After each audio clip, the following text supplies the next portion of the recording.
let's get Yeah. back into the details. I'm gonna go forward here on our next bit of information, which is who's responsible for what. And really, we talk about serving the customer is ultimately what this whole complexity is about, and it's got to be cost available, meaning low cost, safe, high quality, etc.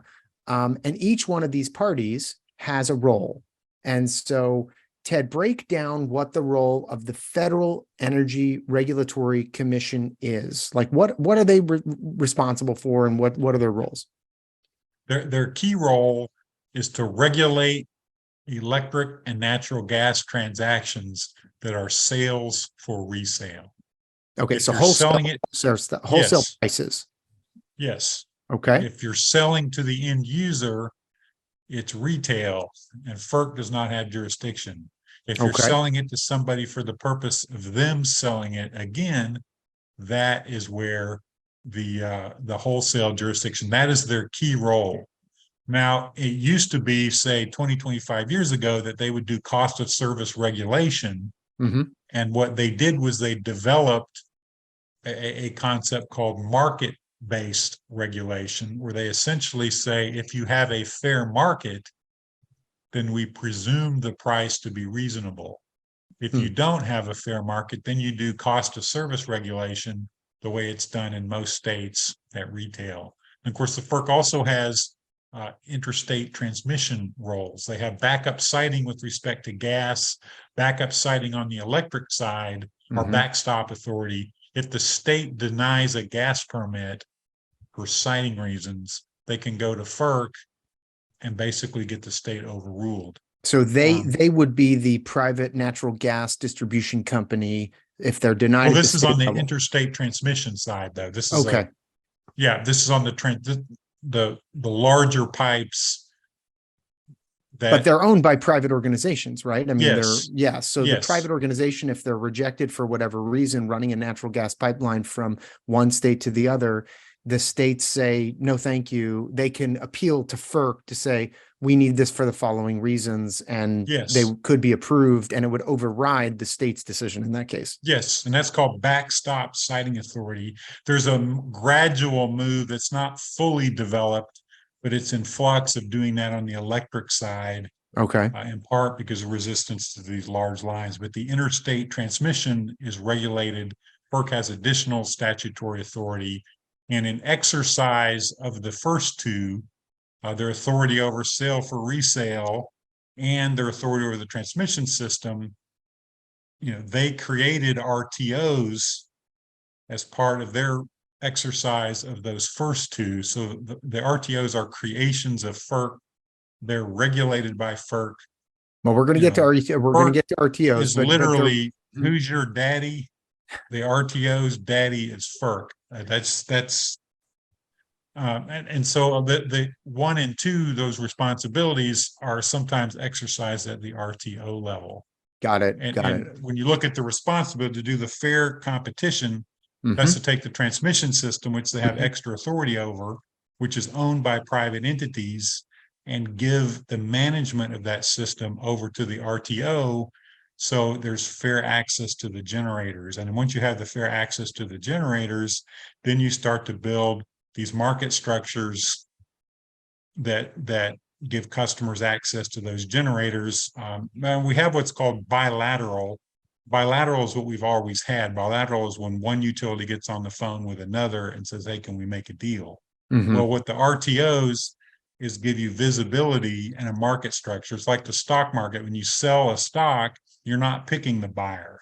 You're Mm-hmm. putting it up for sale, and then the market structure matches the buyer.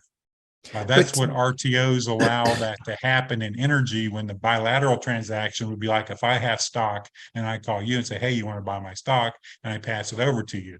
Now, if we do that transaction, well, nobody else can see what the stock price is. There's no transparency. right. So I might be getting one over on you, you might be getting one over on me. When everybody sees the prices that are actually being transacted in a reasonable time, now you don't want them to know beforehand, because that's commercially sensitive information, and then somebody can game that. But after the fact, and the stock market does the same thing. The stock market posts it's in real time, the actual trades.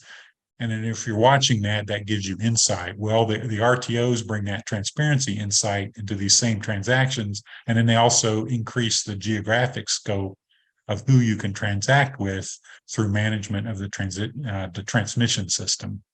But Ted, you keep on referring to FERC as a regulator of generation, which is it's the concept that has literally gotten us to this modern day, which is central generation being pushed out. Yes. How does FERC interact with something like demand response, which is certainly an energy service, yes. And valued to the transmission and distribution network? But Yes, how are they? Go ahead. There's a very important Supreme Court case. I think it's EPSA, the Electric Power Supply Association v. FERC. That's been a few years, like maybe 2011. That dealt with that issue because there were people that argued when FERC set a rate for demand response that they were actually setting a retail rate that only the state could do. Now the EPSA case correctly, in my view, rejected that argument. That when you have these new technologies like demand response, and you have these new entities like RTOs, and you have the rigid wholesale versus retail that was created by the Federal Power Act in the 30s before any of these technologies or business practices existed, you have inevitable